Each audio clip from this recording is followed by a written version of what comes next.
Before the world knew flame or fate, before the sanctum raised its gate, a dragon wandered tired and worn through misty skies of silver morn. It searched for peace, a place to lie, beneath the glow of moonlit sky, and in a valley hushed between two gentle hills of twilight green, it bowed its head in softened light and drifted deep to dreams of night. It dreamed of fire burning bright, of honor shining pure and white, of moonlit sacred, calm and true, of secrets old and wonders new. From dragon dreams the whispers grew, a hint of halls the world once knew, where mysteries danced in shadowed air, and magic bloomed in hearts that dare.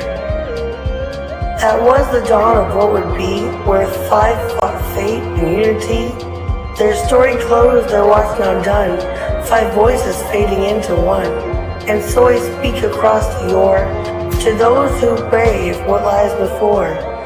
O hero born of flame or field, of moonlit craft or truth concealed, step forth, past revealed, come soon your fate unsealed. For now the sanctum stirs to see what new made legends you will be.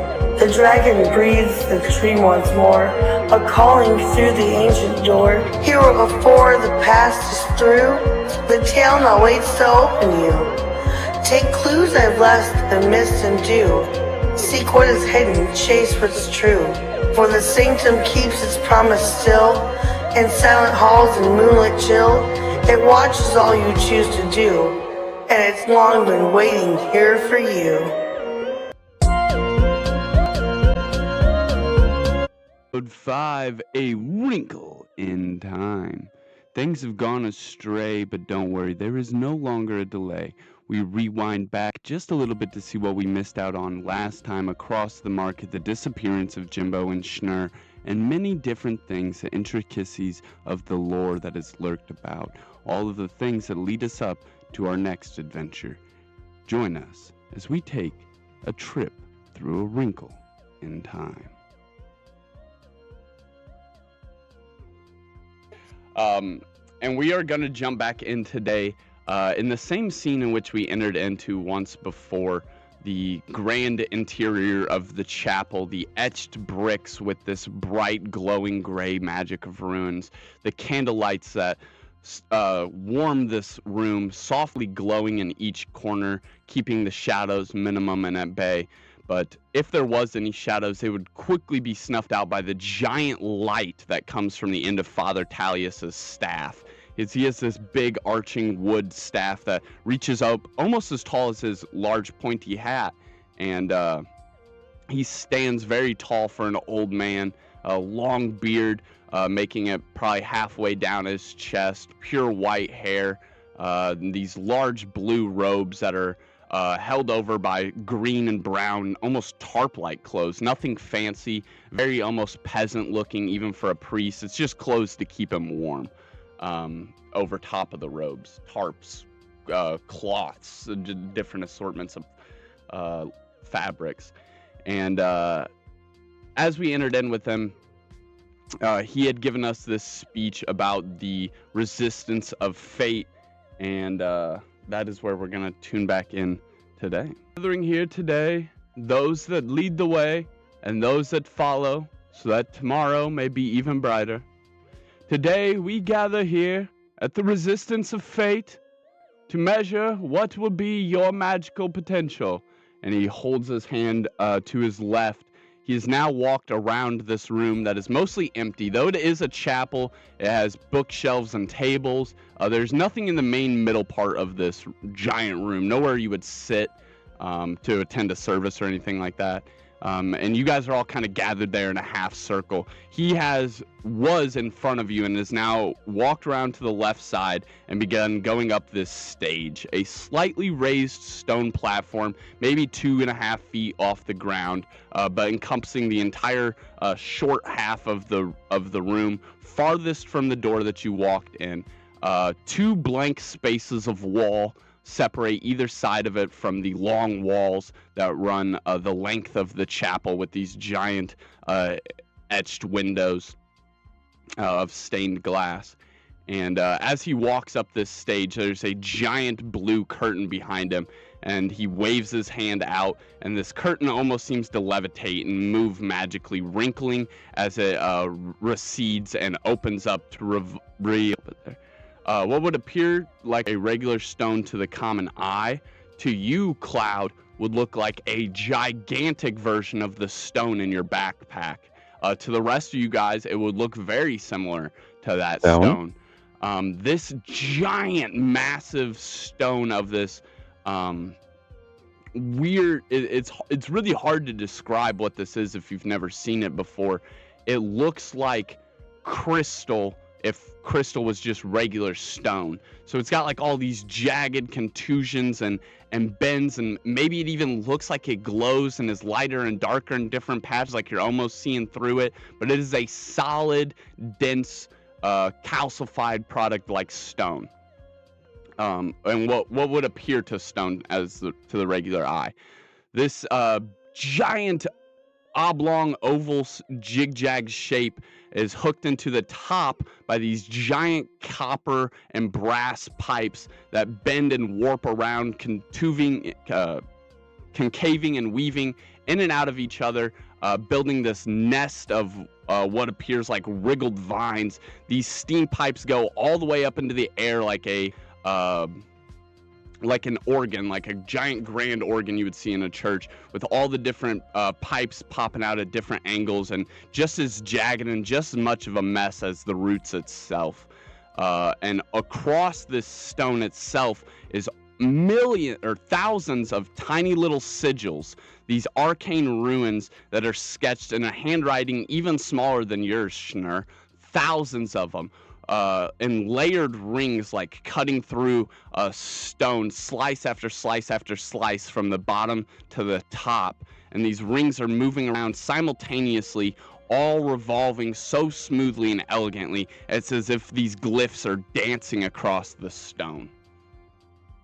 This is the Crucible of Aether.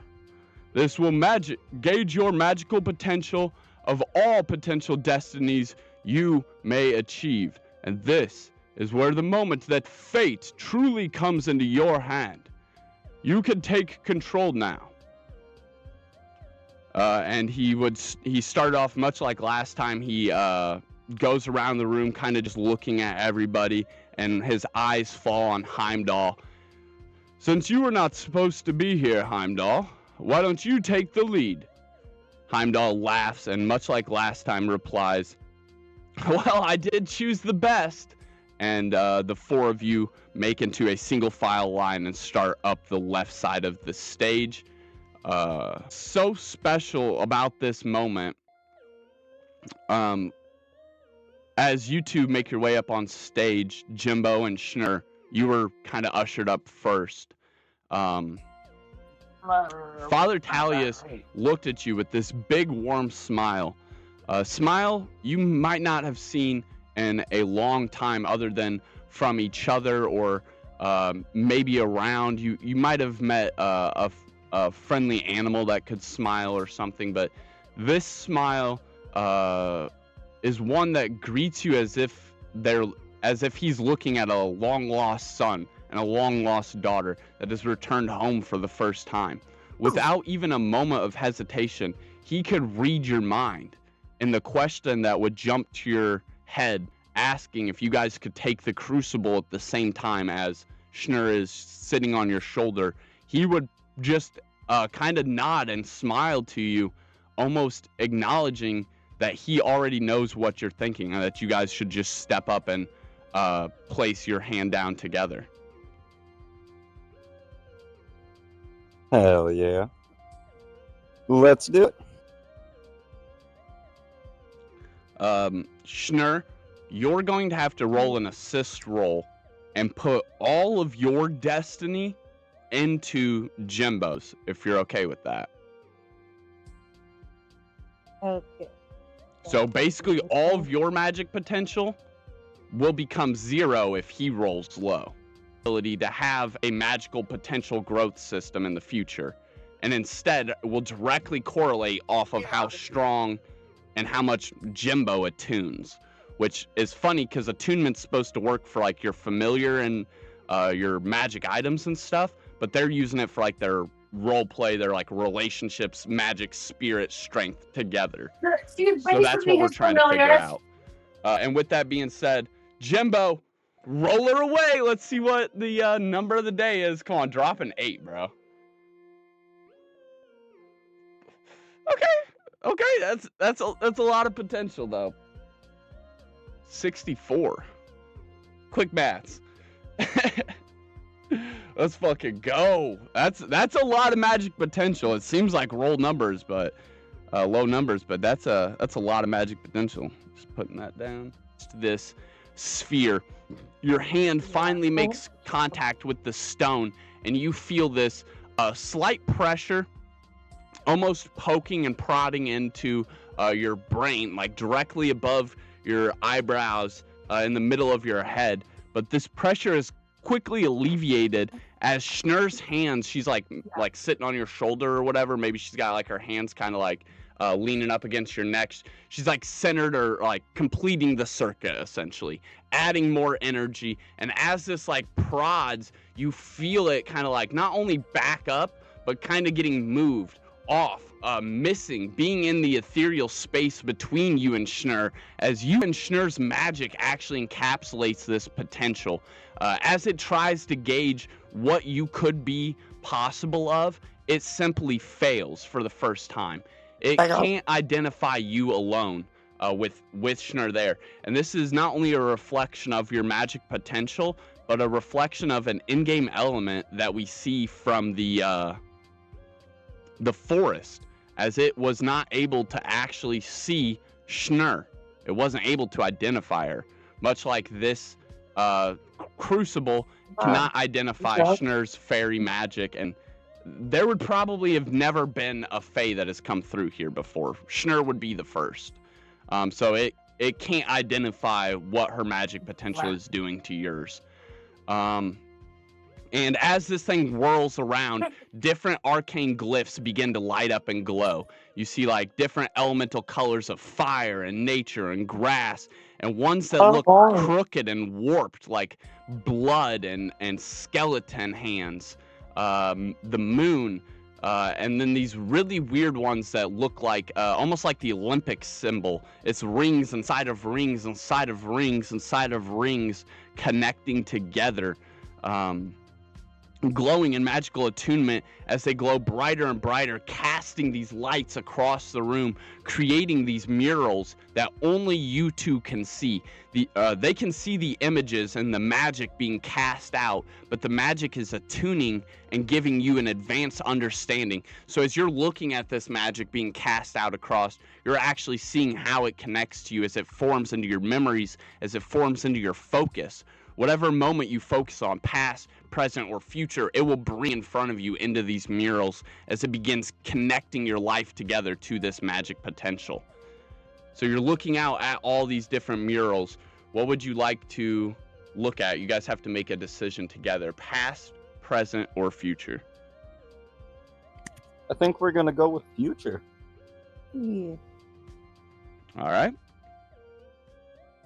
A couple things that catch your eye as you're like staring out at all these different magics warping this entropy of all of your possibilities.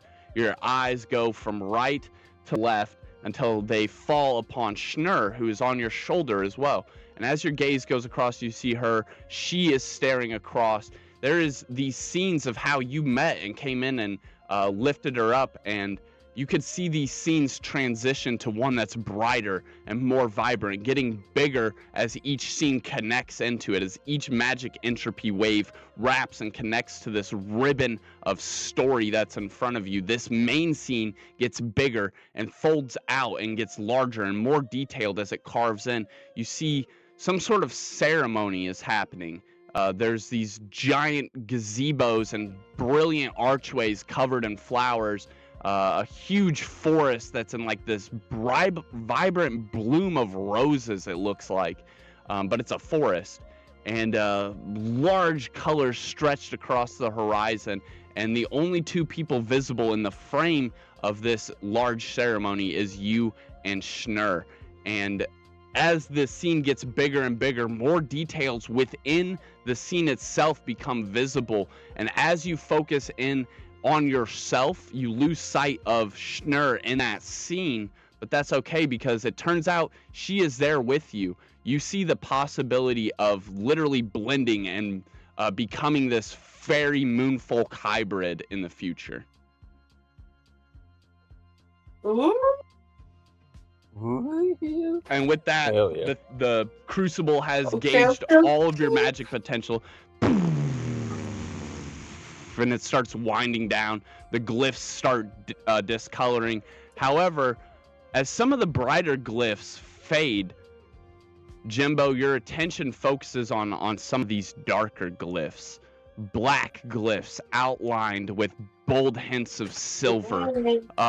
Bending, warping measurements of blood that's like spiraling out of these columns or locked into these chains.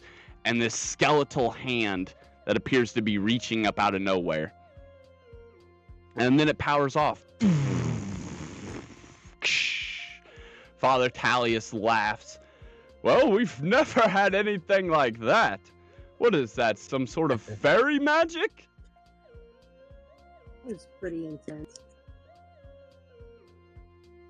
I feel like my brain just exploded and split into like at least 4 different parts. I'm a little bit scared, but I like the first part of what I saw. Yeah. Seems like a lot to look forward to and ponder. I have to agree. The second part was rather scary, though. I mean, a little bit of blood and a little bit of bones. That never hurt nothing, right? Nothing wrong with a bit of blood and gore. Yeah, it's perfectly healthy. We would next have seen Vero step up, and then Solaris, both of them getting magically gauged. And then we've seen a couple different people filling in, like basically the whole room had then made their way into a single file line. So excited as they seen all these magical energies warping out for the first party that was led here by Heimdall. After him, every single group lined up to go, finally ending with Silith Bloodbloom's party and Draylin and his 2 groupies. But we left out a couple names. Draylin. Yeah, Draylin Bloodbloom. So we had Kaylin Emberforge. She stepped up, and it was the most bright. Like, everybody had different magical experiences when they stepped up to the Aether Forge. But when Kaylin Emberforge stepped up to the Aether Crucible, it was the most bright we had ever seen. It was like she was literally holding every potential fire magic in her hand. It lit up the whole room, even brighter than Father Tallius's. It was extreme levels of heat. The wards in the room began glowing as if they were going to start canceling the magic at any moment, as if it was literally becoming dangerous to just observe how bright and powerful her future was. We missed out on Bramble Ironroot. He was one of the 2 duos that made it here without a leader. He was the one that was with the smaller guy, and Mr. Ironroot, Bramble Ironroot, is a much larger boy. He has long hair that goes all the way back down his hair like Spike or like Super Saiyan 3 Vegeta. Long hair that goes all the way down his back. Huge protruding muscles that are hidden underneath of these potato sack-like garments. And funny enough, he has like a bonsai tree that's essentially growing out of his back just above his shoulder blade on the left side. He said, "Why?" We also missed out on seeing Vexus Starpath. Starpath is actually another royalty name at Mistvale Sanctum. So this young lady, she could have made it to Mistvale without having to do all this, as she would have got a letter, much like Vero did. And this would have been the person, presumably, that the shadow would have been talking about when Vero asked if there was anyone here that got a letter. And he was referring to like someone dark, a male, and someone powerful, a female. He was probably referring to this bloodline. We didn't get to see either of the two that are with Draylin. We didn't get to see his, the male, the chubby boy, and we didn't get to see the female because she was one of the only elves that was here besides the brother and sister duo that were the other only group of two that made it here with no leader. And so, of course, we got to see Draylin.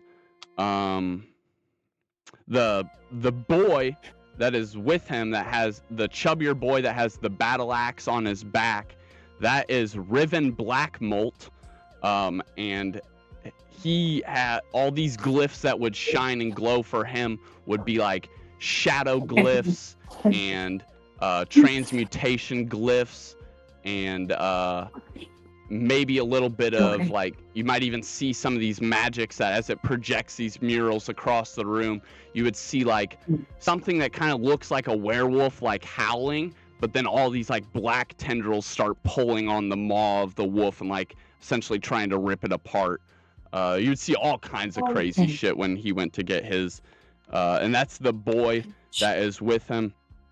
The girl that the sister, or the, sorry, not the sister, the female elf that we got to see that was also with him, that's Asaro Soulcast, and for hers, we would see all kinds of healing glyphs and conjuration glyphs.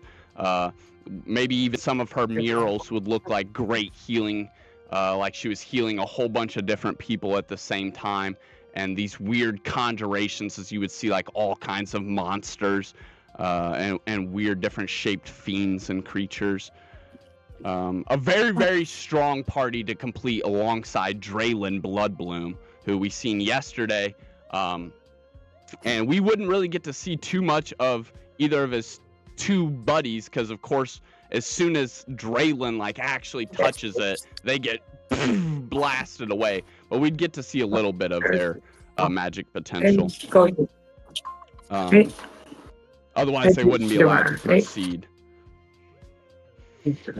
And yeah, so that would be the end of the Magic Crucible. He would continue by giving you guys the same speech he did yesterday, that Father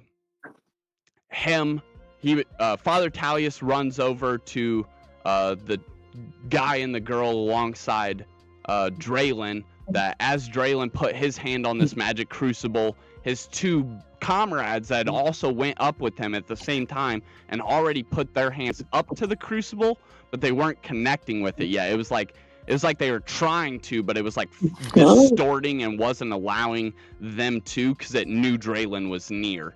And then as he put his hand down, it worked perfectly, except it backfired and shot out one side of like this insane, just electrical destruction magic and ripped through the boy with the battle axe. And then on the other side, it cast out a similar lightning bolt, but we didn't actually see it do any damage. It just ripped through her shoulder, and then as she stood up, she was already immediately healed. Her clothes were singed where it had gotten through her shoulder, but there wasn't even a mark on her actual body. And so it was like it split all of his magic potential and fractured both of his buddies with it. And as the boy gets like to his feet and he's like bleeding, dripping blood, Father Tallius ran over, cast lay on hands, and then his hands glow a golden light as his hand covers over the wound for a second before moving and revealing a similar effect to the girl's shoulder. No wounds were left on the boy, just singed, fragmented pieces of his shoulder cloth. And then Father Tallius would demand that meeting with Silith and be like, we need to talk. Heimdall Silith would disappear to the right of the stage, where previously there was just a blank space of wall. Now a door would appear as they walk up to it, and it would creak open. The three of them would disappear into some quarters and then clothes, summed it up in the dormitories here after you've had your chance to go to the market and all that, and then you will be able to head out for Mistvale tomorrow. They're gonna send you guys on your way. So everybody made their way to these papers that are on this table, and there's 4 different types. You can go, you can get a forgery voucher for like a blacksmith. You can get a market voucher for the stalls and tents that they have along the riverside, kind of like a picker's market. You can get a food voucher if you just need food, and you can get a backpack voucher or a resource voucher, which will essentially work as, imagine you're getting a starting backpack. All the items that you would need to fill that, much like you guys got in episode 0, you get another chance to do that and stack up on even more stuff. So you have the. Will there be opportunity for more vouchers in the future, or an opportunity to like get some coin to buy stuff? Yeah. The voucher is just a $90 shillings claim. So it just tells me that I can give you whatever you want up until the value of 90 shillings. But this market is basically the line of buildings and tents that's on the left side that runs down the length of the river. So as you come down this hill and you kind of see Ratman's over there, and you're like, we'll come back there.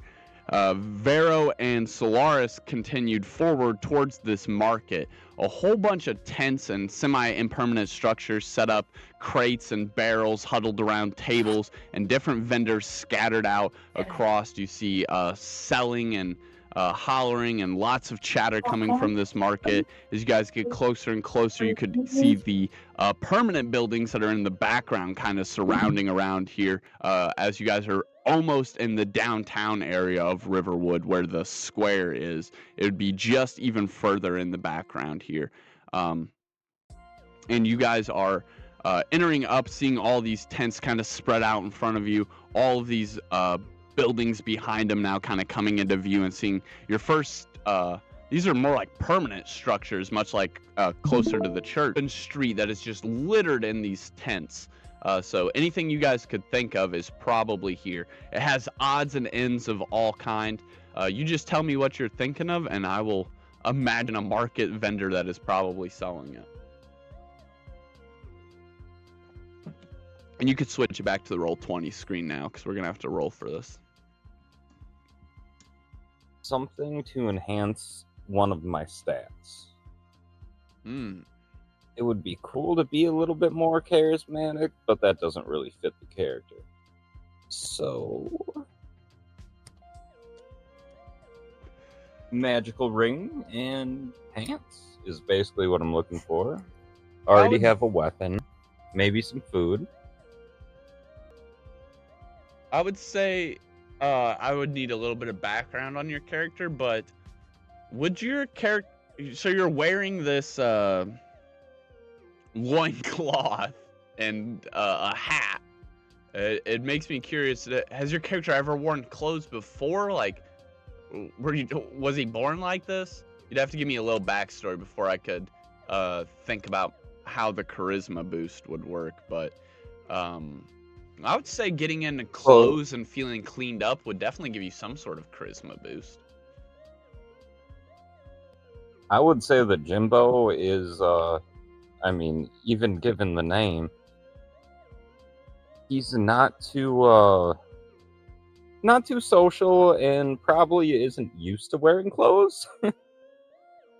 So I think that he's just recognizing right now that, like, hey, all these people are wearing shirts and pants and shit. I thought I just had to wear a fucking hat. You know, like, that was considered decent. But we're seeing all these people around. They got their shirts and their pants, you know, maybe a coat. We don't know how cold it is or how warm it might be. I would say it's mid. So I think he's just mid-autumn. getting jealous. At mid-autumn, so yeah, if there's a way to find some pants and a hoodie or something, I think that would do Jimbo pretty well.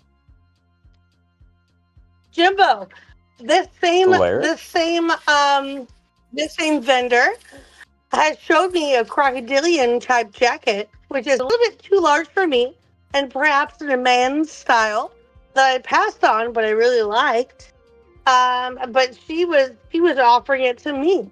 So this is something that this vendor is has for their wares, and they may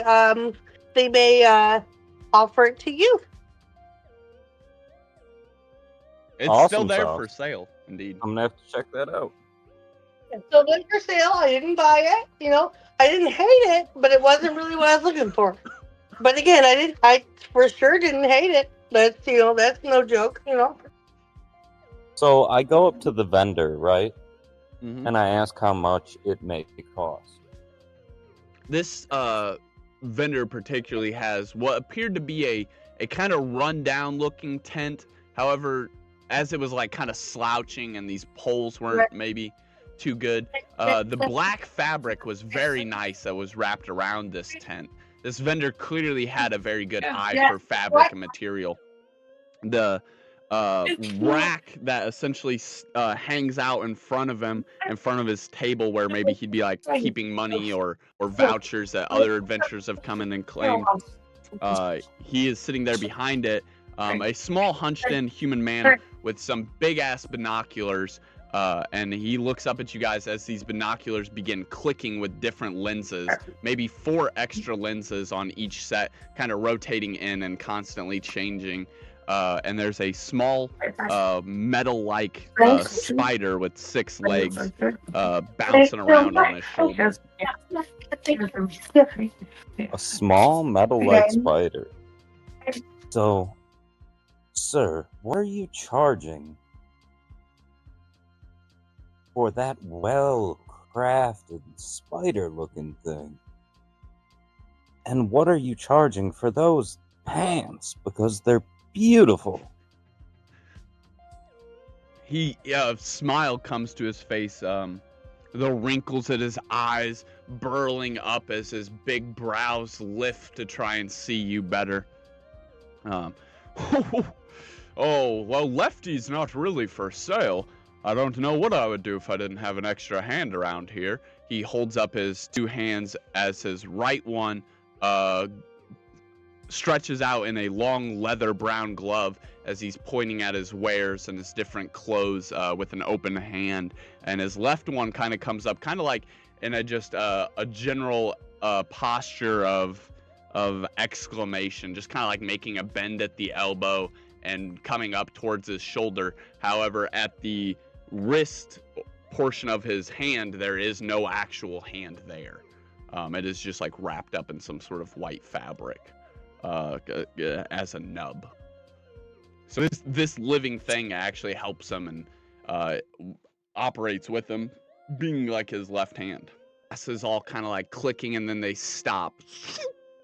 And he gets a really good look at you. His eyes look enormous through these big bulging lenses. You ain't got no pants. He mutters I ain't got no pants. mutters to himself for a second before leaning back. Oh, quite fine, mighty fine, interesting mystery indeed. Are you with the Adventurers Guild? Are you making your way to Mistvale Sanctum? I don't know much of this Adventurers Guild, but I do believe that's on my way to the Mistvale Sanctum. Those are the people that like lead you there, yeah, like Heimdall and Silith, them people.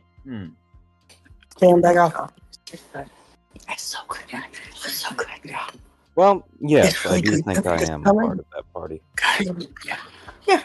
All right, well, any Oh, adventurer yeah. can't start their adventure like that, my friend. Let me tell you. I want any pants. I want any pants that make me look All right. slightly less like a any pants? degenerate. Who sells pants? You sell pants? I accept. Pretty much, yeah. But yeah, I'll take your cheapest pair. Okay, go on, mister. As long as I they're will not take too your $1 pants. Thank you. All right. I'll take dollar pants.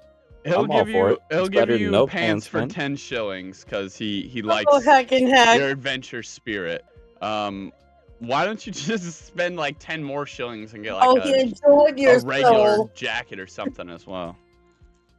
Call it 20 shillings and you Well, get I would like to get a full help this regular dude out outfit. with his task here. Huh? And maybe there might be a cool code in there for me. I'm sorry, I Maybe. missed, No, perhaps. missed Oh, what you said. perhaps. Because it seems like this man knows his fabric well. He does have an eye for fabric, he said.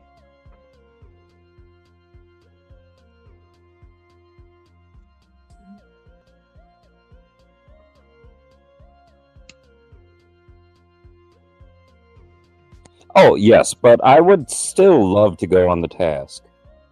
And because this man seems like an expert, he knows his fabrics, he knows how to sew, he knows how to stitch, he knows all this shit.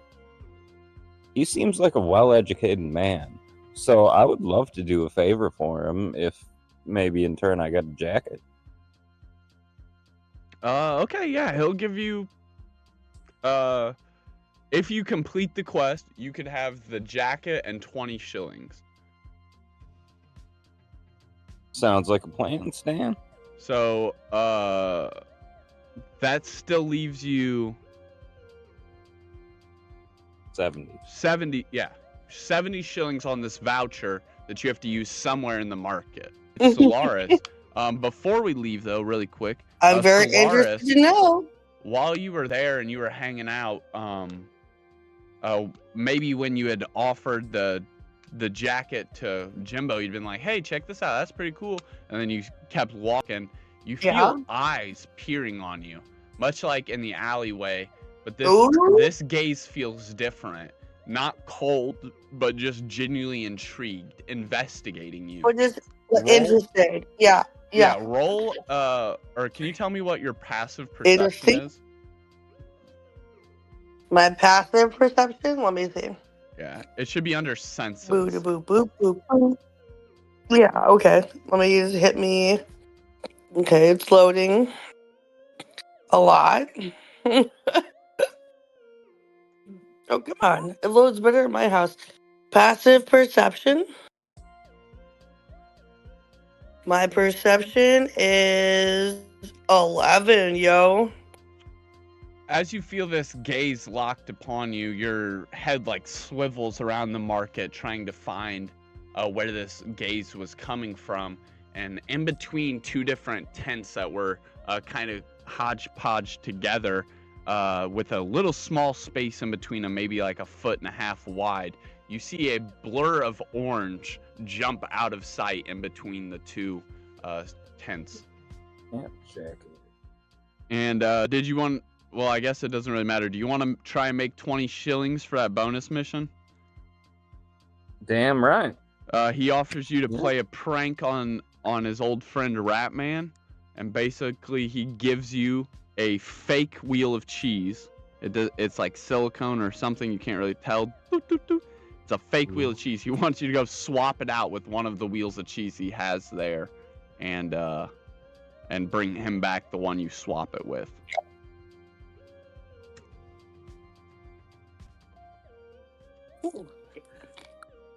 Oh, I don't know. That's a tough one because the Ratman's the cheese man. I can maybe his brother to freeze riding for us for way cheaper. It ain't gonna cause any harm, probably. I will also say. I'll ask. I will also say a wheel of cheese costs exactly 20 shillings. So he's that's what we want. paying you to basically buy it, but he wants you to swap it out with this this fake one. And then on top of that, you would have also got the jacket, but now you've already purchased the jacket. So he doesn't have that to throw in. So I wouldn't get my money back or anything? No. This is an optional side quest. If you chose to complete it, you would get the jacket and 20 shillings. The jacket is gone now. Someone else, it's been claimed, basically. So now the only thing And that you can get is these 20 shillings. That's up to you. You can think about it as the progress goes on, because we're going to fade over to Ratman's cheese shop anyways. Shnnr and Jimbo would have disappeared from the market at some point, and we find out it wasn't for any mysterious reason at all. They just went to Ratman's cheese shop because Wax has the voucher for food. So the two of you would now split off away from Solaris, who just seen this like thing that was watching her, and it blurred off in between the tents with this orange colored blur. Very interesting. And as well as you guys are now leaving the market, heading just right down the road to Ratman's cheese shop.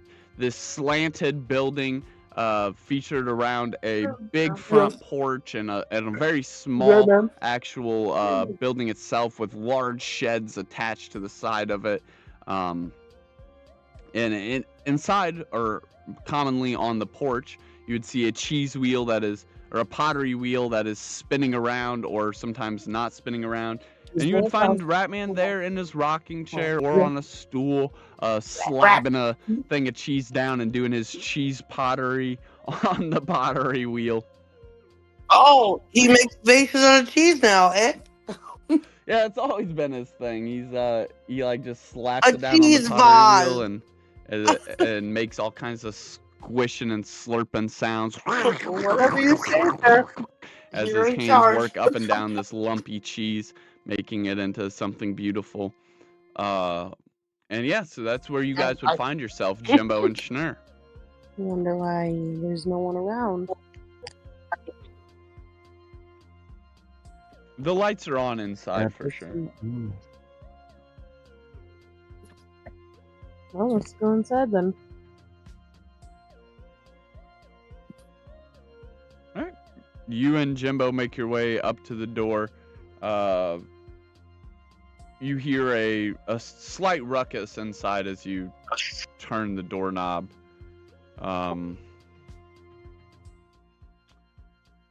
As you open it up, the lights and the wonderful aromas from inside bask out upon your senses. Ratman stumbles into the scene from one of the side rooms, one of these sheds that are what looks like a shed from the outside is connected to the side of the building. He steps out from one of these and into the main open interior of this larger hut, and he's got a handful of papers, all wrinkled up scrolls, crumbled up, and he's got them all in a mess in his arm, his other arm dragging a half-eaten cheese wheel behind him through the air. As he stumbles in, the culprit! He struck again! My best cheese wheel! Gone! Ratman yells in anger.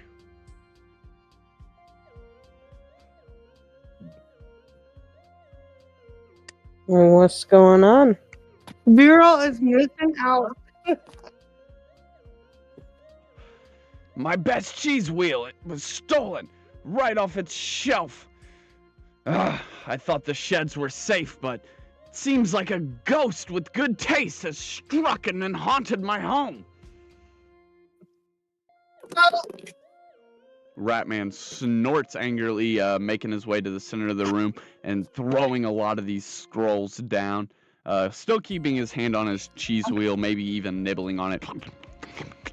And then focusing back on all these papers that seem to keep track of his cheese wheels and how long they're aging for. Totally not chilling with the ghost. He's like, a thief is a thief, and the thief must be found. But how can there be a thief when there's not a thief around? And he like slams his hands onto his head. You now notice he has somehow finished this entire wheel of cheese without you guys noticing, very sneakily grabbing a bite or two. Even though you've watched him grab a bite or two, he must have been like pocketing a bite like real fast. And now he swings his empty hands through the air, and he goes, "Oh, you cheese lovers! You love cheese, don't you?" Yes. Well, if I go out of business, this whole district will lose cheese. Nobody will have cheese. You won't have cheese. It's being informative. That's all. You guys think you can help me find this cheese thief? Depends how much cheese you're gonna give me for helping. Is the love of cheese not Wow.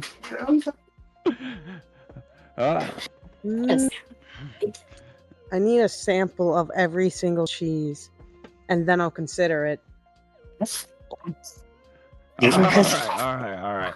I can give you one wedge from every batch that we make in the future. How you gonna get it to me? I don't know. Do you not live around here? Or can you come back and pick You it up? got carrier rats? Carrier? I'm sure we could figure something out. Interesting. You're definitely What could I get for the now? Huh? This is like cheese. What's in it for the now? Because that's like a future. But like cheese. They did get my finest cheese wheel, but funny enough, they left this half wheel behind. I was gonna eat this in a couple moments when you guys left, but I guess you could take this. It's a half wheel of fine cheese, which restores a D20 of health. That's equivalent to a large healing potion. Interesting. So what are you looking for from us, fine sir? Well, I obviously can't leave my shop or the thief might strike again. But if my suspicions are correct, all I have to do is find someone who can follow the trail. Half of a fine cheese wheel, which is the equivalent of a large healing potion. So then you also get to spend your voucher. You would have to find time in this exchange somewhere to try and pull off that other side mission that you have, Jimbo. It seems very apparent that he is not going to leave this hut. Considering all of his good cheeses have already been stolen, he's not going to lose what little he has left, as he said. He's not down, y'all. You can't convince him, apparently. Yeah, so you would He's have been to... very serious about his You'd cheeses. either have to make a stealth check and try it, or go about the side mission. To follow this trail.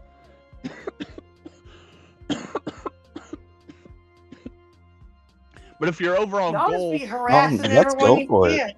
How about we all just go together and see what happens while we're gone? That's a mighty fine idea, Jimbo. Okay. I mean, yeah. I must avenge my honored rap master. What is even going on in chat?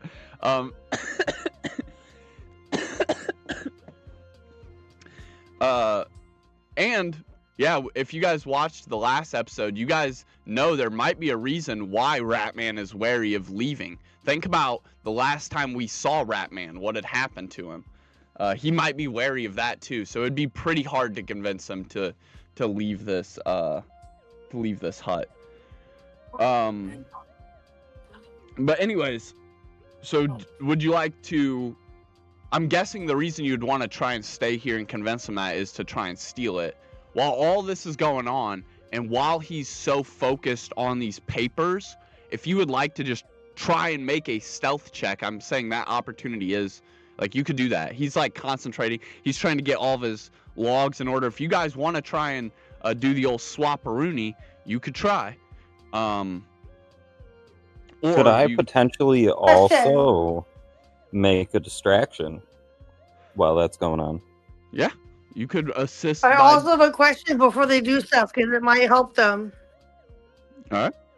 So what do I roll for that? Just one moment. Okay. Go ahead, Solaris.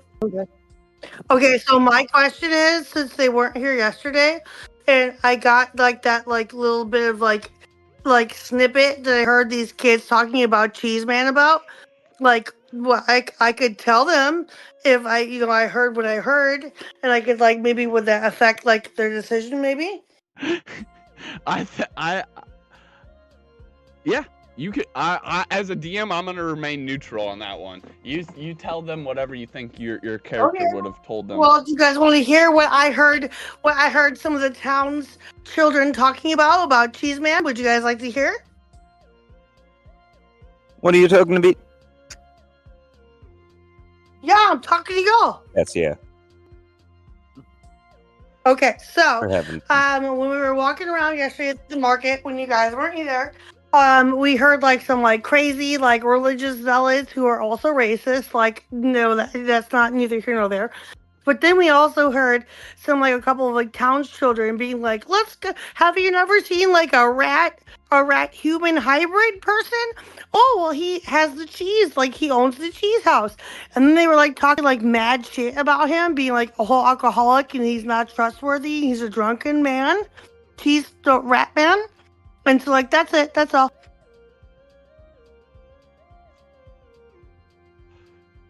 A lot of Just gossip. FYI, apparently he's an alcoholic. like So like pretty you know. alright, A lot of gossip and drama. He's Yeah, a, well, I a mean, town right. drunk But and I a thought psych. maybe that might that might give you a little.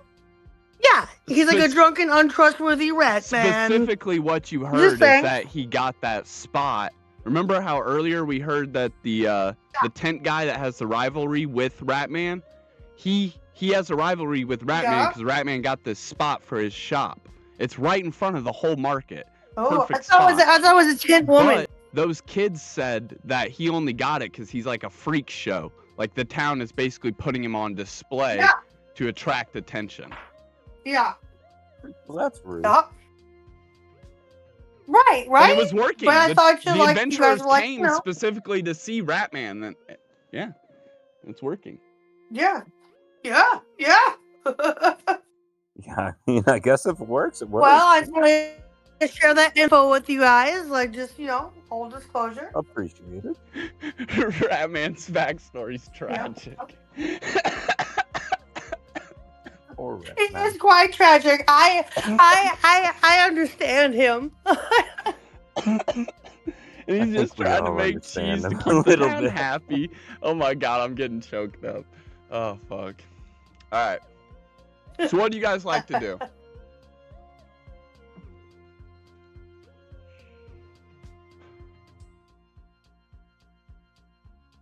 We're gonna dip out and try and figure out who stole the cheese and shit. Alright. Or do I create a distraction? There you go. Hold up. Sorry. You're good. So, hold up. I create distraction. You Hold try and up. post me. Wait a minute. You put some soup in it. Alright, so what are we rolling, man? So I'm gonna if be you a would like to distraction. make it, the first thing you have to do is roll a stealth check for whoever is actually going to be the person that attempts this. Let's see how stealthy you are. And Jimbo, if you want to make a distraction, Oh. you would not need to make a stealth check because you are not going to be doing anything stealthy. Do I just get to be obnoxious? Yeah, No. you're basically doing an assist roll. So her stealth Yes, is no 4. problem. I'll help you out with that. So now, now you're both I'm gonna done. roll I'm a done. regular 20. But I'm trying to do Shnnr, I'm trying to do if you have sleight of hand, you may use sleight of hand. I'm trying. You need You're text trying to for give that, him that. or Yeah, exactly. 'cause I don't think we were introduced to that mechanic. That you would like. Sleight of hand is just one of the yeah. attributes. It's But below wait for Ratman, skills. so I wait Or for below, Okay, so we're yeah, not you have doing a some- dex check. it's Way in down there. skills, sorry. It says Sleight of sleight of hand, hand. okay. Plus 2 dex. For you. That you would like, please. No, not dex, sleight of hand. Yeah, but it just results in a dex check. Oh, So the please. same. I'll do Yeah, anything I that thought you it want was me. Oh, please. That's all I have. Totally Yeah, missed that's all of that.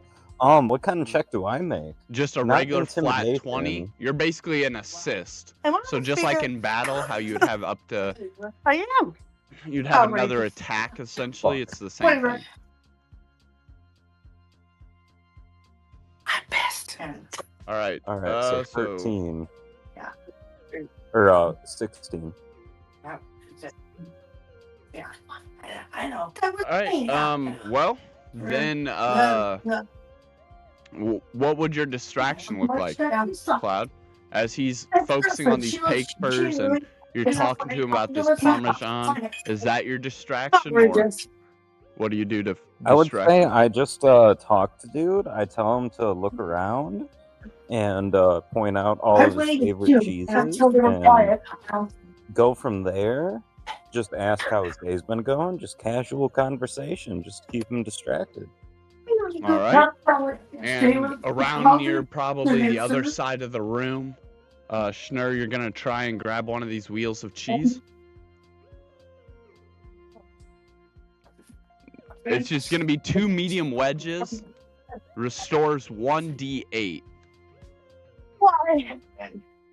It could be whatever cheese you want. Monterey, I don't care. Cheddar, Colby, who knows? Gruyere. It shall be Parmesan 14-year aged white cheddar. Okay. Ooh. 14 aged white cheddar it is. Good. Yeah. Good choice. Okay. So yeah, you have those 2 wedges kind of for like hidden biscuits. on I'm you into it. somewhere.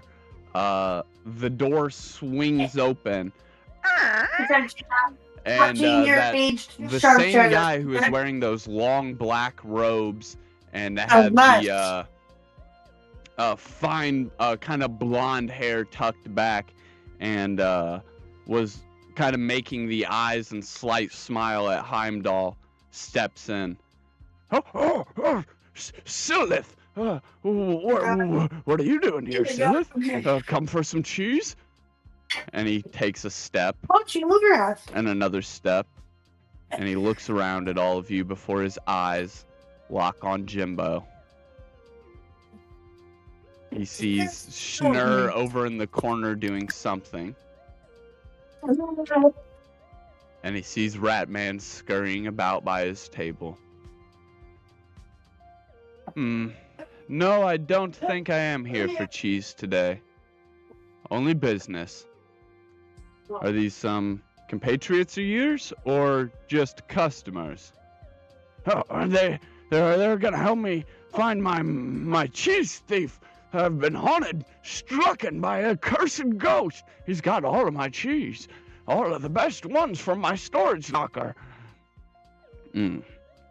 Well, send them on their way then. I must speak to you privately. Okay. Come here.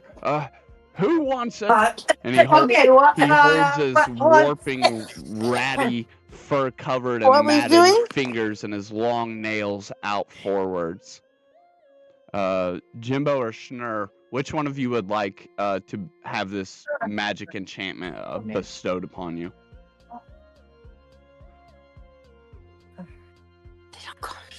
Elaborate.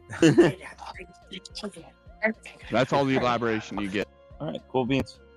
So which one of you was that? That's what we picked. That was me. I picked All right. yours. Jimbo, you step forward and he kind of holds his hand up and these warping magic lengths stretch out from him. This scroll that he's holding in his hand starts to erupt in a similar color as patchwork from it begins to disappear before the entire scroll is disintegrated. You see a weird arcane symbol appear before all the lines on the letterings of it and these different miniature symbols are connected, creating a sigil. This sigil is cast out as a ray of energy, landing on you and marking you with the ability to cast Detect Magic. So for a following couple rounds, you will have the ability to cast Detect Magic. Whenever this sigil dies out, you will lose that ability.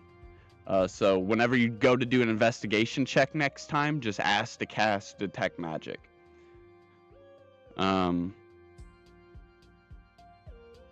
And with that, Ratman kind of points towards a small little mouse-sized hole in the wall, the farthest right side wall of the building, away from the actual tiny sheds themselves.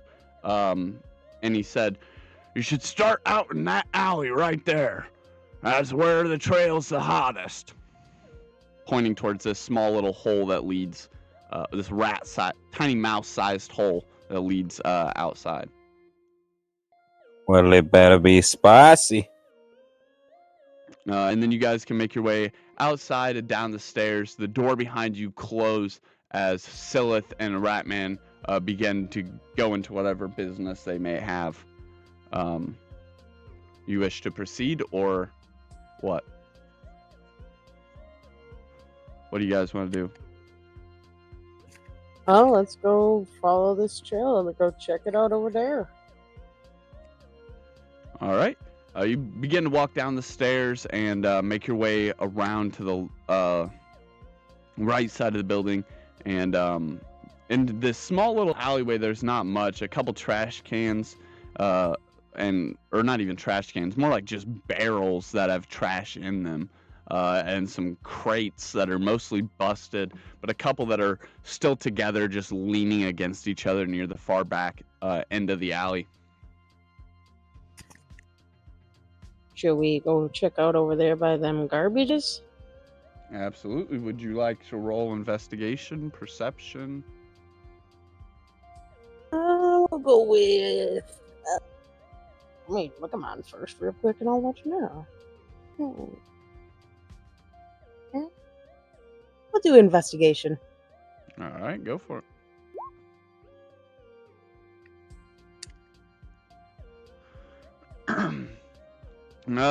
Around the trash cans, you do find evidence, but not the kind of evidence you'd be hopefully looking for. You just find all kinds of crumbs of cheese, big chunks, small chunks, just all kinds of cheese broken down into smaller pieces. It reminds you of similarly to what you did when you broke that bigger chunk down into these wedges. There's some rod pieces that were maybe part of handles for these scoop things that he uses to get the cheese wheels farther back into the storage sheds. And I'd say there's like some of them that are broken, so you might find a couple like rod handles. There might be,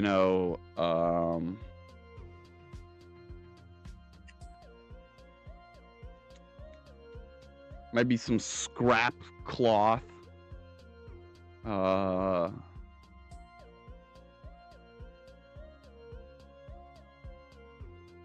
that's it. Not very much really interesting in here. About the cheese crumbs. Are they edible? Oh yeah, they're edible. They're fresh. Oh. So can we like pick up those cheese crumbs and like, Yeah. Are any of you guys missing health? Oh no, we've lost no health. Okay. I was just making sure I don't know. No, I just. I mean, you could eat it and gain a minimal beneficial. I knew everyone was close to max health. I didn't know what exactly it was, but yeah. Giving her a buff or something. Oh my god. I believe before this round ends, you guys should be reminded that sigil will only last a certain amount of rounds. So next in initiative, it's open initiative, so any of you guys can go. But before like Shnnr gets another turn, that would be the next round. So I'm just throwing that out there as she finishes what she would like to do. So can we go ahead and like use the detect magic thingy? Yeah, Cloud, if you would like to roll an investigation check, but you can change, you can roll a regular 20 and change the modifier to whatever you are most proficient with as far as magic goes. So as your species, you're a moonfolk, I think yours would be wisdom. So would that be multiplicative? Okay, so right here we have. Okay, for example, our last roll was rolling 1d20, and I got a 3. So if I had a 4 in wisdom, would that just be adding it and making it 7 wisdom, or multiplying it and making it 12? It would be adding it. Okay, so that would be 7d20, right? No, you would just roll 1d20, and then you would add whatever your wisdom is. Oh, okay. Oh, okay. So yeah, let's do that. So I got 11. Okay. You see, strangely enough, there's these literally light footprints, like light aurora blue footprints, very, very tiny, almost the same size as Shnnr's. And they are like scattered about, none around the rat hole itself, but as if something had landed around the trash can and started walking around, and then the trail starts to go down the alley, so you would have to continue to progress that way to continue to maintain the detection on them.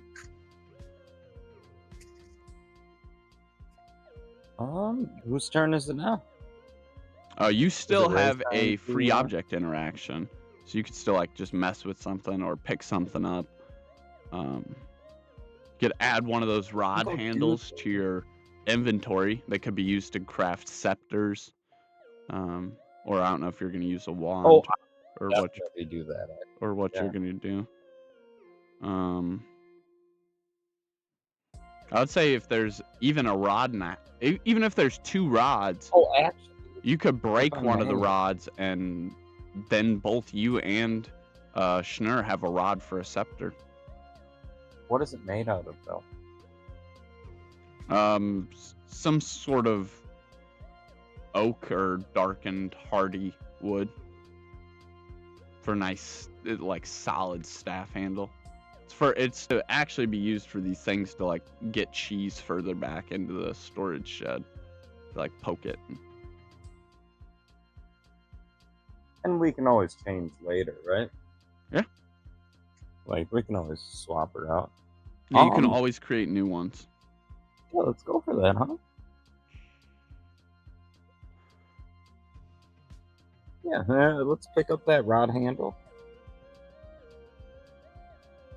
Fucking rocker from there. Okay. As you two continue to follow this path of very softly glowing blue light footprints, they continue around, down the side of this hill, the sloping embankment, and then start to get less and less visible as they get closer and closer to that bridge you guys originally walked over. You would have to, it has now been a new round, so you're going to have to roll again for detect magic if you want, but I highly suggest you let Shnnr go first and like investigate the environment, and then use your magical detection to get what's abnormal about it. All right, But it's well, still can I open initiative, so investigate then? proceed how you Okay. like. I'm sorry, Shnnr, what? Investigate the area in front of us then? Yes. It's a sloping embankment down into the underside of this bridge. Is there anything specifically you'd be looking at, or you just want to get like a wide scope of this area with more detail? How about under the bridge? All right. Go ahead.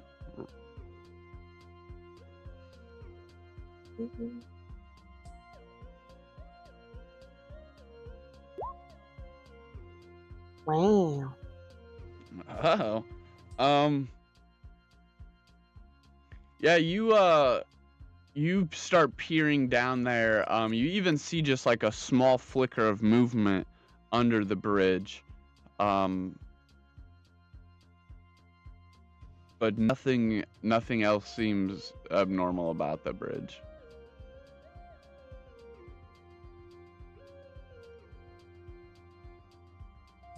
Right.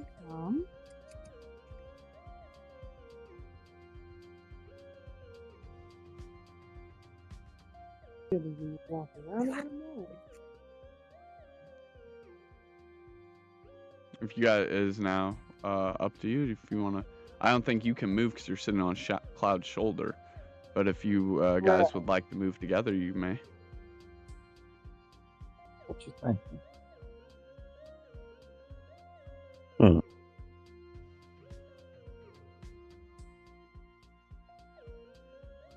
Feel like there's something to that investigation check, but we just didn't roll good for it. I'm gonna do the same thing as my free action. Cast Detect Magic. Yeah. All right, roll regular 20 and add your Wisdom modifier.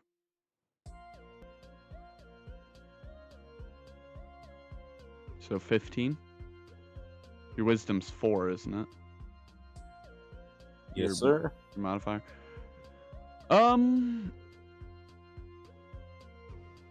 You hear a soft hum.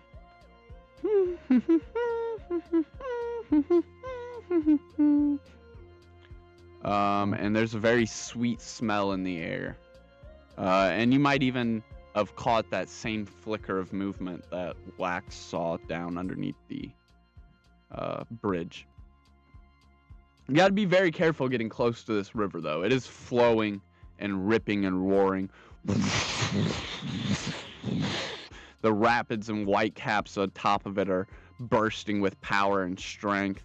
So you'd have to be very careful if you did choose to go down underneath this part of the bridge on the embankment. Because this seems a little suspicious. Roll a regular 20 and then add your Wisdom. Detect Magic. 21. There is something very magical in front of you. Under that bridge, there is a magic very similar to Shnnr's magic. And you can also detect there's something there that is not very magical at all either. Something weak with magic.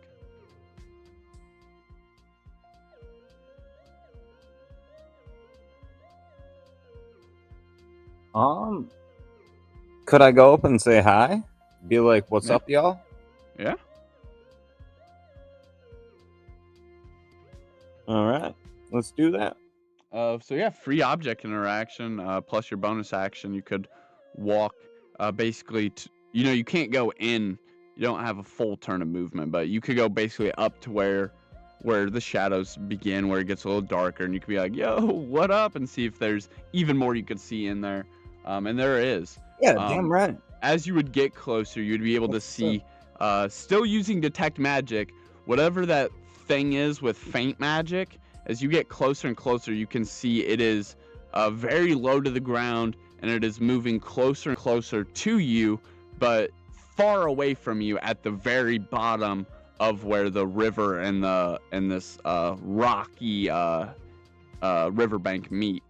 And then that very, very magical thing that feels like Shnnr's magic is now, as you get closer, you can tell it is further and further back, kind of up underneath of the bridge, very close to the ground on the hill as it gets up to where the bridge gets flat at.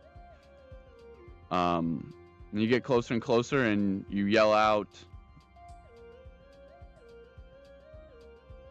"What's up, homie?" The rhythmic humming kind of stops. You hear, huh? And as a female voice calls back, and then there's some stumbling sounds. You hear maybe a soft thud, and the scuttling of this shape gets closer and closer, and you hear its legs clicking on the ground as a mud crab bursts from the shadows, takes a little snap at you, and then scuttle dashes along the riverbank into the water and just keeps scuttling. Heavens. You see there is for all of them? not one, but multiple wheels of cheese that have been broken off just like you did, and hauled here, piled up into a hill. And behind this small mound of cheese wedges, there is some little tiny fey-looking creature, kind of trying to do her best to hide, all kind of like balled up. She has dark purple hair and vibrant colored wings, and is trying her best to kind of like conceal all of that with her garments and rags as she's like crouching down behind this cheese mound. We gotta get. What is he doing, Neil? Oh, I'm Jenny. Hey, Harley's on. what's up there? Oh my goodness! I thought you guys were the Shadow Man. I haven't. No. Nah, we just little homies passing through, looking around. What you doing? Oh, I'm just trying to survive. I've got some food here, and please don't take my cheese. And she like lands on the cheese, no longer like trying to hide herself, but trying to hide the cheese under her tiny body. Out of here. So where'd you get all them cheese wheels from? Cause cheese. Follow her, Will. She's dangerous. Oh my god.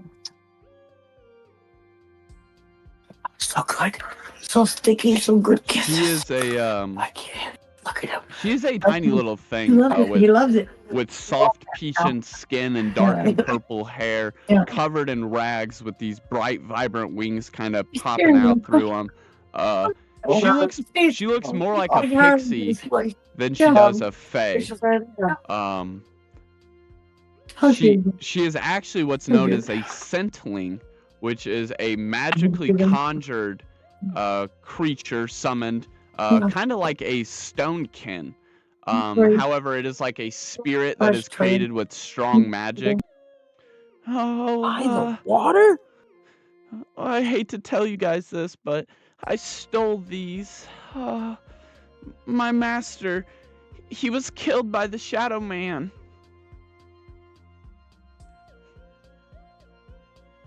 Shadow Man is. I don't Is know. that theft or inheritance? And I stole these from the rat guy because he's just never looking and keeping track. It was so easy and it smelled so delicious and I was so hungry. I mean, that is pretty valid, but this is a lot of damn cheese. And you ain't much bigger than me. I was really hungry. All right. Roll a wisdom, save. Oh, wisdom save. As her big scentling eyes and this warm smell of cheese is not the warm smell is, or not warm smell, Jesus. The sweet smell is not actually the cheese itself. I'm just imagining you guys would imagine it as cheese. That smell is just actually a scentling's ability, and you guys are gonna roll to see if you would be wisdom saved against this charm. That is a dirty 20. So, Would that be between the two of us, though? I mean, you would have Or to would roll that just be the one? individually. But we both do a wisdom throw, and then like combine it, divide. No, you'd have to roll it individually. But this scentling, it's just a charm. It's not an actual spell. It could be, but it's not. It's just an ability, a passive ability. It makes you really not want to hurt this creature. And you, Shnnr, rolled a 6 to a dirty 20, so you would really feel empathetic and not want to hurt this poor little scentling. You, Cloud, however, you would be like not as enveloped in these sweet aromas. You'd be more astute to your senses. And the cheese, he can decide if he shall be falling for her or what she is doing. Oh, that's a very good idea. Maybe you try and bring the scentling back to Ratman, see if he falls for the charm. Smart thinking, Shnnr. Well, roleplay it out. Try and convince her. Well, Mrs. Little, I'm sorry, but what was your name? Arthreus. Arthreus? Okay. I was wondering if, we won't turn your ass in for stealing all this cheese if you become our cheese pack meal. We claim half of your cheese here, but you're carrying it for us, homie. And then we're gonna go trick the, Ratman. You can be our homie if he falls for you. Oh, well, yeah, I mean, it would be nice to have another protector. I really feel lost with purpose without my wizard.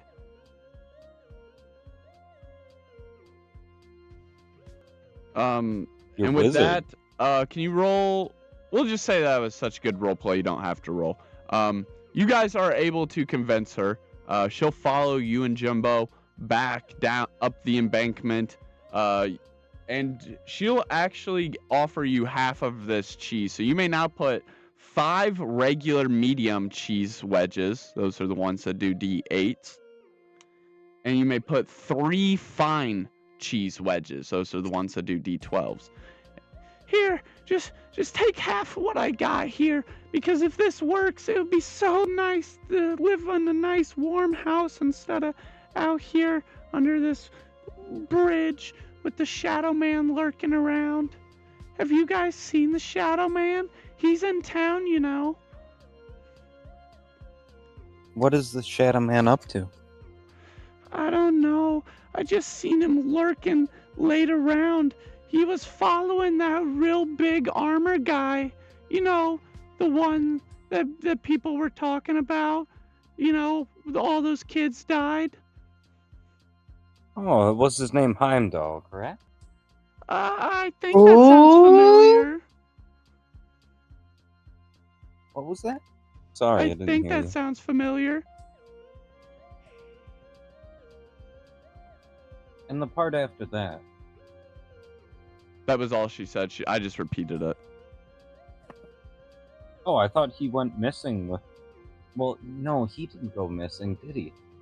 No, these kids, they didn't go missing, they died. They didn't make it to Mistvale Sanctum. They weren't missing. We for sure knew we have their bones. Yeah, they're gone. Oh no, they're deceased. They did not make it. they were they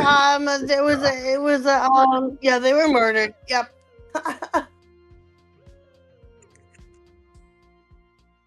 Oh, that's fine voices in your head.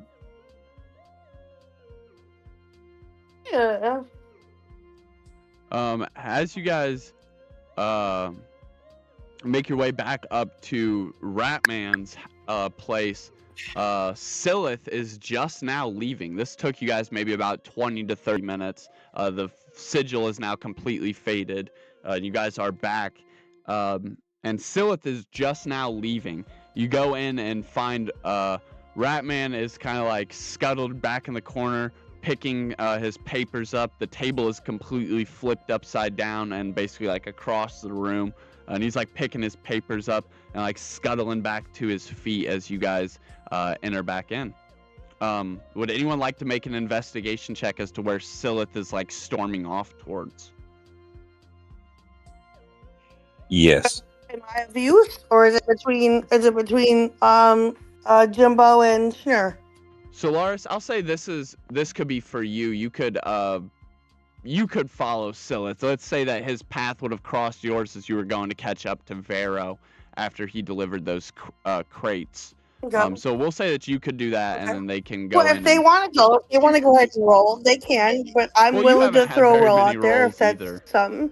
So we'll yeah, go for it, right? I'm not concerned about that. I'm just saying I'd like to throw. Okay, so we're doing an investigation, you said? Mm-hmm. Right, an investigation? Okay. Yeah. So I gotta load this. It's being dumb and slow. I gotta put my phone on the charger. Okay, so we're doing an investigation. I gotta look up my stuff. I'm slow with it a little bit because I have to check You're good. notes, abilities. You're good. We're basically near the end, so This it's all right. Okay, investigation is an old shoot on -1. All right, well let's see what I roll. Let's get a 405. Okay, I rolled. Okay, I got. So Oh, I got a 17. 16 investigation. But -1, so 16. Unless we're doing straight investigation. He is storming down.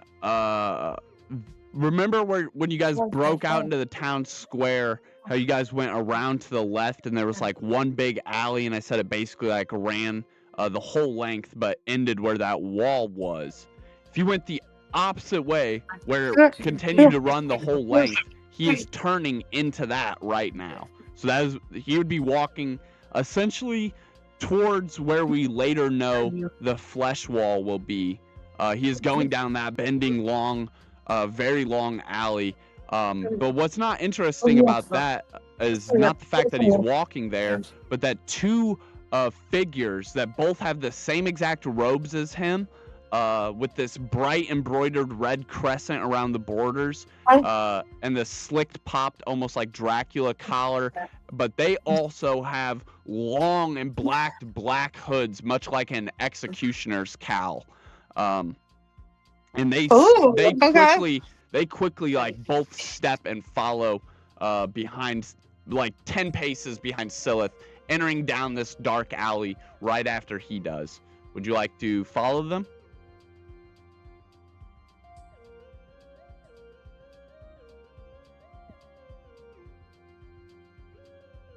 It's up to you guys. No, I'll that's follow up to you guys. I don't know. I'm down. That's up to you. You're the It's up only to one me. that sees Oh, this. so I follow him. Okay. Yeah. Let me follow his ass.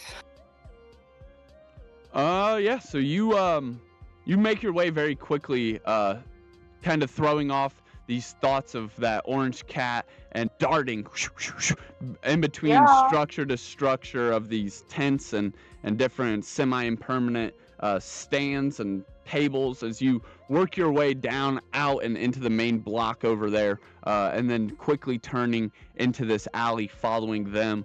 What you will find, though, as soon as you get into this alley, the whole first like crooked bend of it is entirely empty from your perception, and if they were all the way after this bend, they are now beyond your sight. But you could continue to follow them deeper into this alley, or take an investigation check at this starting bend to see maybe if you like hear their footsteps or.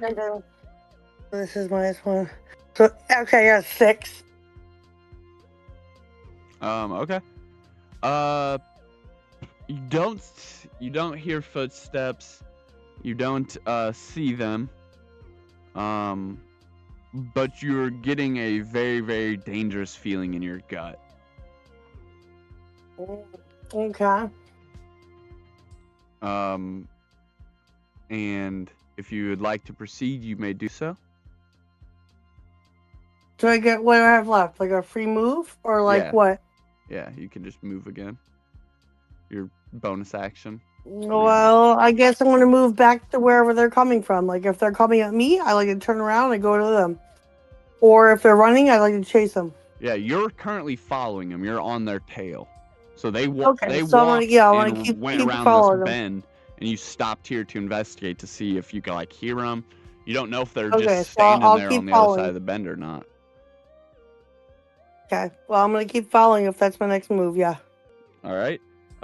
And right as you get around this bend to where that long straightaway that you'll be familiar with later, right when you get along that bend, you see these two figures kind of like standing there. One of them kicks one of these barrels over. He was just right here. And you see all of these red linings on his suit on these robes start to fade off. And underneath are these long black robes with that isolate gray that kind of moves around, much like the guy with the skeleton mask had. and they're like just sitting there kind of like kicking. Oh, okay. And we'll pick up right there when we get back to what you investigate from that. Switching back over to Okay, Ratman's okay. hut. You guys walk into this hut having the scentling now with you, desperate to plead this offer with Ratman to let her stay there. She has given you half of her cheese just for helping her get this far. You guys are now past the threshold of Ratman's doors, and you have stepped into his den to find him on the ground, picking his papers up, scrambling to get back to his feet. His table has been flipped over and like tossed across the room.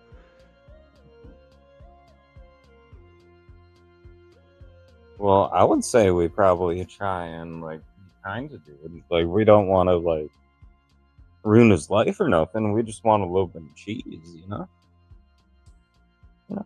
Just a little bit of rations for the road. Y'all be after don't that really cheddar. Huh? It's up to you guys. It's your moment. You step in to see him. Oh, that's what he was saying he was doing. Like he Oh. goes in and he helps pick up the papers. Oh, okay. I didn't hear that part. I thought he was asking. He's like, we don't want to ruin this guy's life, right? Yeah, I was yeah, like, that's yeah. up to you. Okay. Oh, I did not hear that part. All right, yeah, you could go in there and help him get his papers up. You could also make a strength check to help him flip his table over. It is a pretty like big, long table that he would have had multiple things of cheese on, so that he can like look at multiple different ones and compare them side by side. Big. Yeah, large... let's go for it. Let's help him out. All right, roll a strength check, and he'll roll a Hopefully we're strong enough. d6 to assist you, because he only has a maximum of 6 strength, and he's pretty hurt. Dang, he maxed it. He's gonna give everything his little Hell rap on. yeah. Damn, a dirty 20 from Jimbo. Holy shit, yeah, you two. You might not be looked at as the two strongest, but between the two of you here now, you look like glorified Herculeans, the way you just so easily and effortlessly get this table back upright. And with a loud, audible thud, it sets back down upright. Dust clambers across the room. Some of the floorboards even rattle and jolt. Very, very well done. He is happy. He's like, oh, I thought we were gonna have to pay a fortune for that. Mm-hmm. Hey, but instead of a fortune, you could probably just give a wheel of cheese or two. Oh, yes. I did not think not I'd too ever meet greedy, anyone but- so fascinated with cheese as me. You are truly welcomed here at Ratman's Den anytime. Let me see if I... Free cheese for life. let me see if I got something I can find around here. And he kind of scurries back about into his into one of those shed-like attachments that he's using as these storage houses for large wheels of cheese and just a plethora of cheese. But though they've been kind of skirmished thin, the cupboard has seen better days.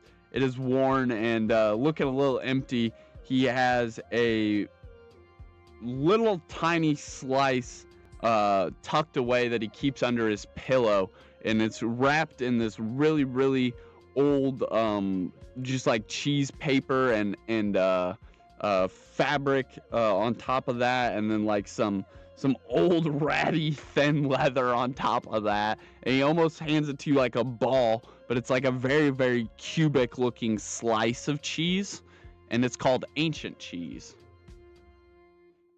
We can't take that from him. I mean, that's your choice, Boo-Boo.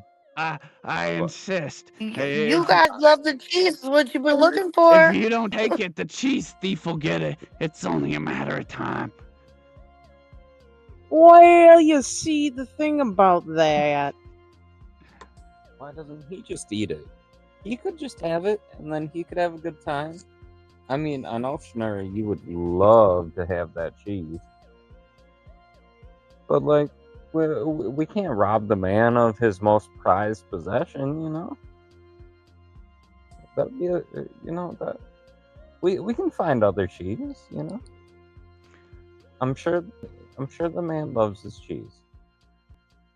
Who is that you got there with you? Is that the damn cheese thief? Is that what? My bad. The little scentling is still like floating around in the background somewhere, hanging out. And she's like sniffing the air. She's like, "Oh, that does smell pretty good, though." I can't be the judge of this one. Oh, well, you guys are too kind. When I first met you and you were telling your tale of looking for this, magic cheese, I thought maybe I could help you because I know about this ancient cheese here, but I wasn't ready to part with it just yet.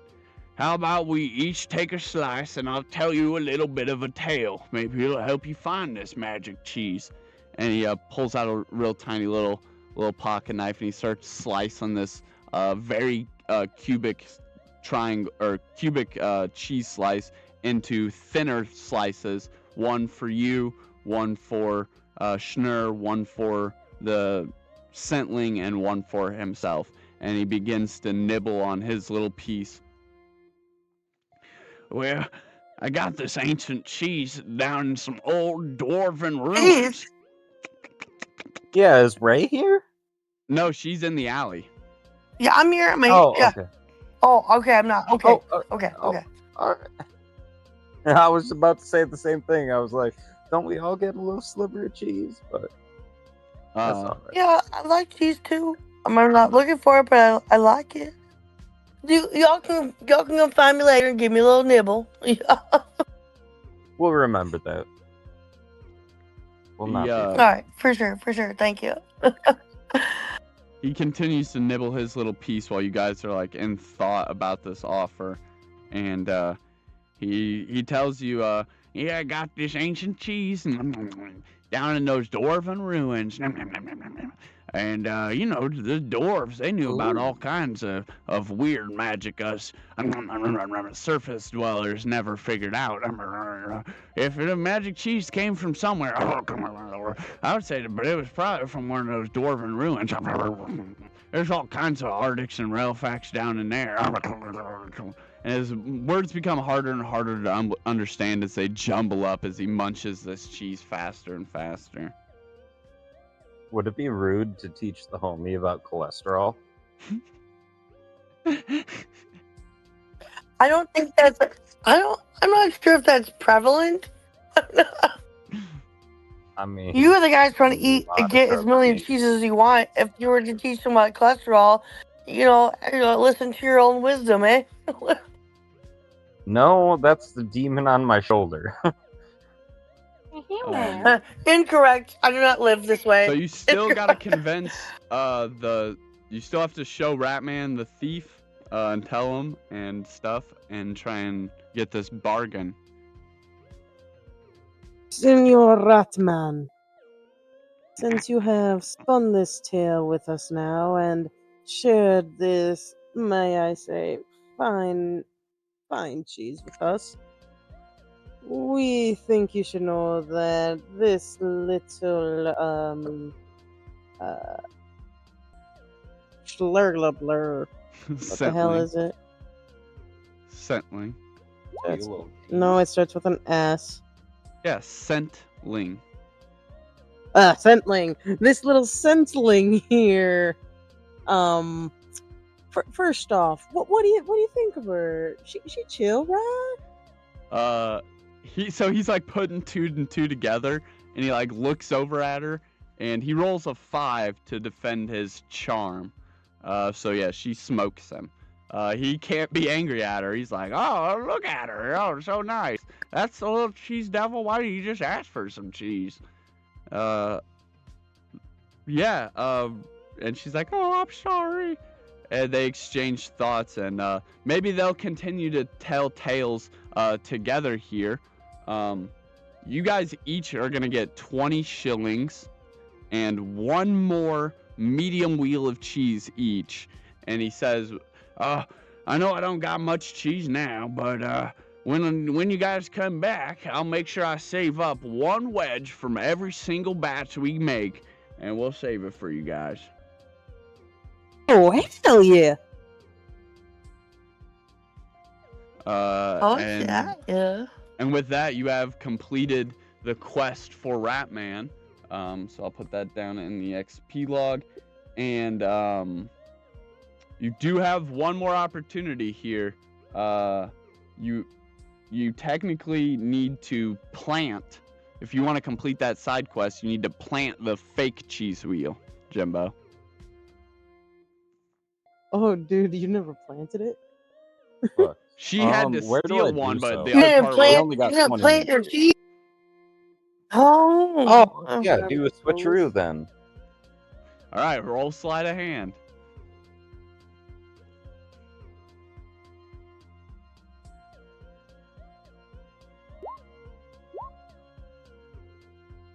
That's dope. Yeah, you definitely fucking pull that off. You're like, as all this is going down and he's like talking with his new friend and everyone's getting cheese, you can quite easily kind of like real sly like roll this fake cheese wheel down your arm over your shoulder like an NBA player, like a globe trotter, and kind of whoop, drop it right on top of one of the other cheese wheels and step away as if nothing ever happened. Mission complete. Now all you have to do is return one of the cheese wheels you currently have in your inventory to the rug guy, to the fabric guy. Oh. So you have a chance to make 20 more shillings than everybody else by simply returning there right now. You'd be in the lead for money Oh. Let's roll. by almost double. She owns the whip. So you guys get moving. If it involves Lamborghini cheese, I make fire up. dictatorship and And you guys take off down the road, passing by the alley that Solaris dipped down. You guys, of course, don't know that she took off down there. But you guys quickly make your way back to the market, and the sun is getting ready to set. It is going to be dark soon, and if you don't make it back by dark, you will be disqualified, and you won't be able to travel the Mistvale Sanctum during this voyage, like Father Talia said at the beginning. So just keep that in mind. The sun is like close to going down, and it's getting pretty dark.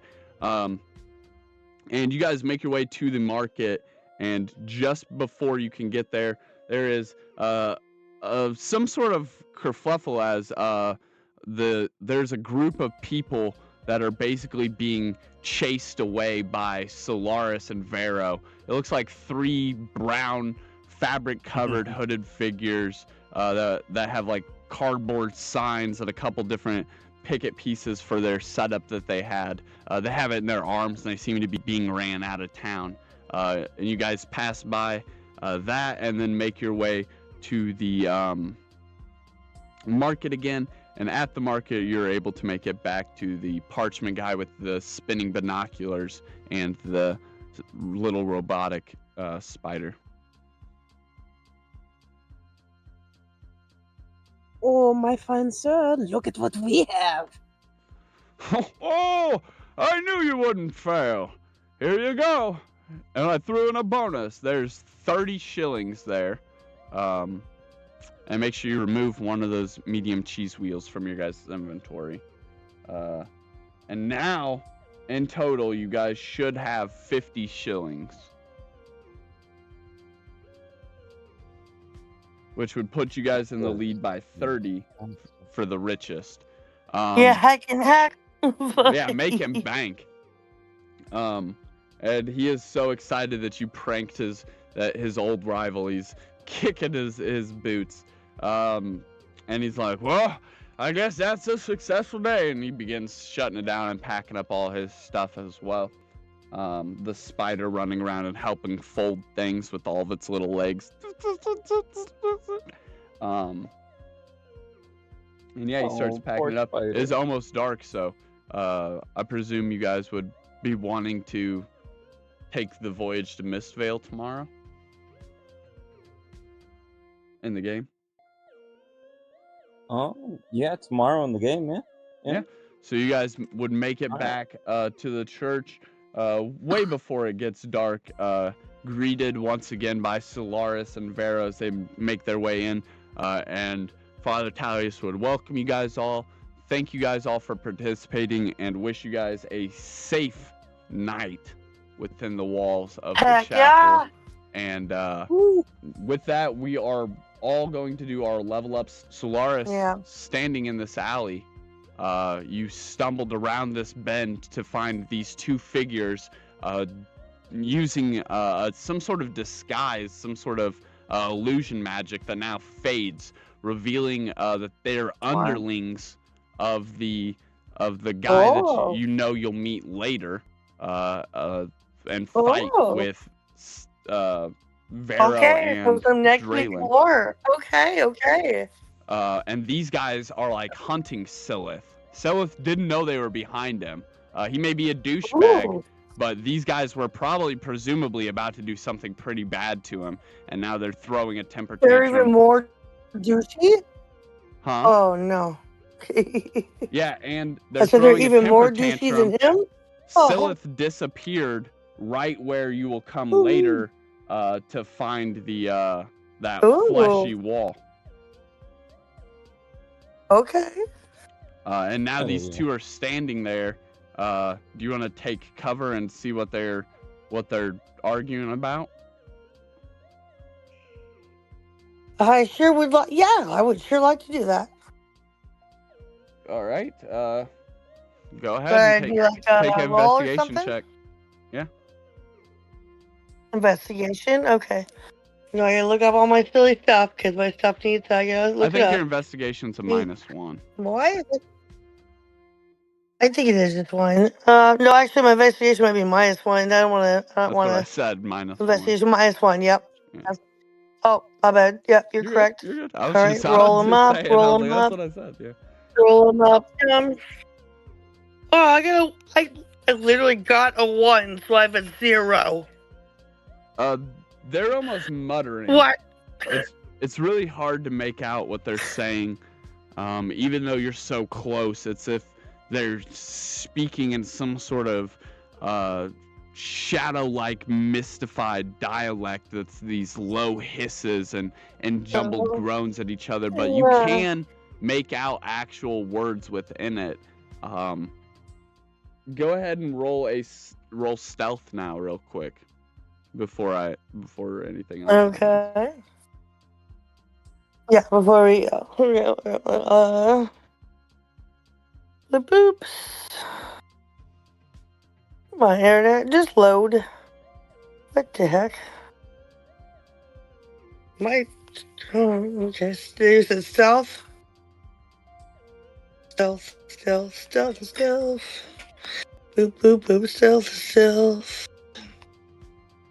going to be a +0, so nothing.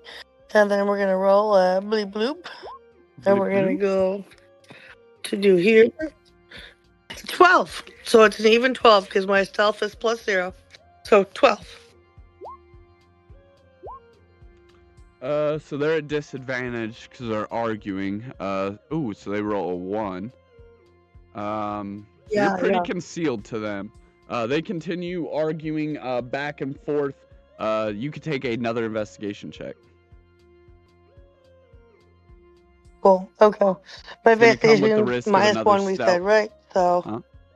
Yeah. Okay, well, all my investigation checks -1, so 13. So I rolled a 14, my investigation -1, so 13.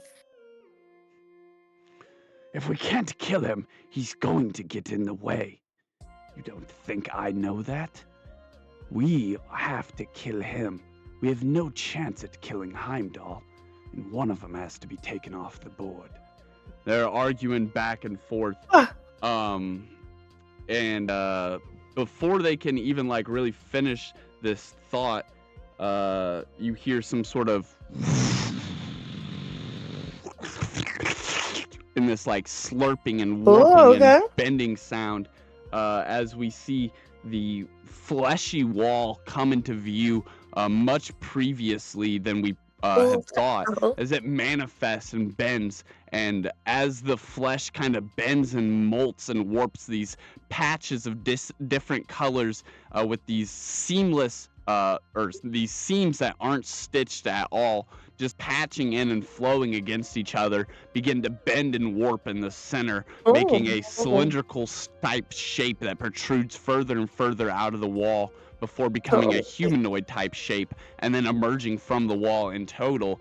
And the guy with the skull mask appears, a large hooded figure with wearing some sort of deformed human skull across his face, steps forward, and he looks at the two. Did you find him? And they're like, no, but we're going to. This thing is throwing us all out of whack. We thought this stone would help us, but it's done nothing but throw us the wrong way. And he chucks something across the alley. Ding, ding, ding, ding, ding, ding. Well, you have one more day, and if you fail, I'll kill you both myself. And you hear that flesh and slimy warping bend as the figure wasn't like fully out of the wall yet, just like emerged and protruding, and now it just like retracts and begins to morph back into it. And yeah, that is everything. They kind of scuffle about, they scoff at each other. Oh my god, I need my little buddy. He needs to hear this. And if you would peep around the corner, you can make one more investigation check real quick. I sure will. Alright, let's see. Let me do one more investigation. My investigation, what I say, is -1, so I already know. So I can roll a d20. Clean it. Okay, d20, so 19, so 18. You peep around and see that not only are both of these dark figures gone, but that wall that I was just describing is also gone. This wall is not the same. Like poof. It is just in the same spot, and whoever made this wall can conceal it a lot better, make it go away a lot faster than Vero can. Ooh. Okay. And I can hear you on my... You see a small stone that has been skipped across the alley and is tucked up against the one of the barrels that has trash stuffed in it, with a crescent moon on it. A small blue stone with a crescent moon. Okay. Yep. And that is perfect. We will go ahead and call it there. Thank you guys again for joining us. Then make your way back up and meet up with Vero, and the events would continue. Thank you guys again for catching up with us in this filler episode as we patched in what was all happening alongside our other episode. This has been so much fun, and I appreciate you guys all for joining us. We'll catch you on the next one in Spells and Septiv.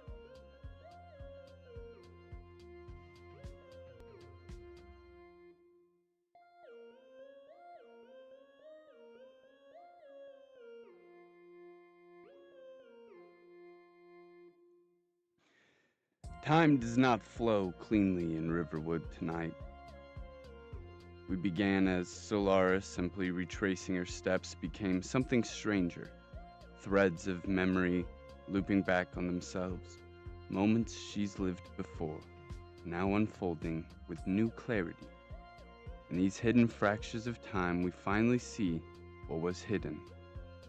Jimbo and Shnnr never vanished into thin air. They slipped into their own side quest, chasing the infamous Riverside cheese thief. Turning to the hunt into mischief, tricks, and laughter, the timeline somehow forgot to show us the first time. We glimpsed Silith Bloodbloom too, not alone but shadowed by a quiet hooded group. Their symbols match the shape of the masked figure Vero will face soon. A whisper of future, conflict bleeding backward into the past. Every revelation in this wrinkle feels less like a discovery and more like a remembering. As the loop tightens, Solaris realizes the truth. These stories didn't change. She did. And whatever force bends Riverwood's hours and echoes is not done yet. The questions grow sharper, the answers draw closer, and when the clock finally clicks into place, midnight waits. Next time on episode 6, A Duel at Midnight.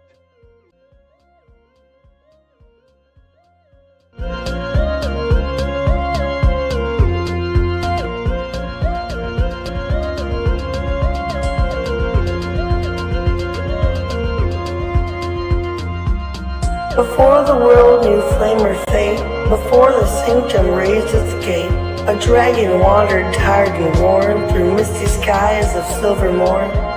It searched for peace, a place to lie, beneath the glow of moonlit sky, and in a valley hushed between two gentle hills of twilight green. It bowed its head in softened light, and drifted deep to dreams of night. It dreamed of fire burning bright, of honor shining pure and white, of moonlit sacred, calm and true, of secrets old and wonders new. From dragon dreams the whispers grew, a hint of halls the world once knew, where mysteries danced in shadowed air, and magic bloomed in hearts that dare. That was the dawn of what would be, where five fought fate and unity. Their story closed, their watch now done, five voices fading into one. And so I speak across the yore, to those who brave what lies before.